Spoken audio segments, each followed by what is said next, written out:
Toll वसुलीच्या विरोधात मनसे पुन्हा एकदा आक्रमक झाले। उस्मानाबादमध्ये मनसेनं खळखटाक आंदोलन केलं। पुणे हैदराबाद रोडवरील फुलवाडी टोल नाक्याची त्यांनी तोडफोड केली। मनसेचे जिल्हाध्यक्ष प्रशांत नवगिरे यांच्याकडूनही तोडफोड झाली। महामार्गावरील कामं अर्धवट असतानाही टोल वसुली केली जाते आणि म्हणूनच मनसेनं हे आंदोलन केलेलं आहे। संतोष जाधव माझे सहकारी आपल्या सोबत। संतोष, कारची माहिती।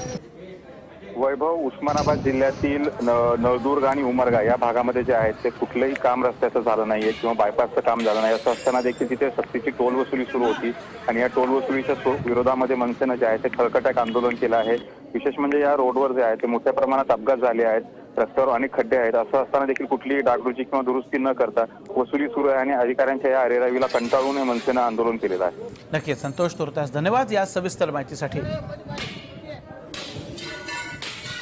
अर्थात प्रशासनाकडून आता याची दखल घेतली जाते का हे देखील बघणं महत्त्वाचं आहे। आणि बातमी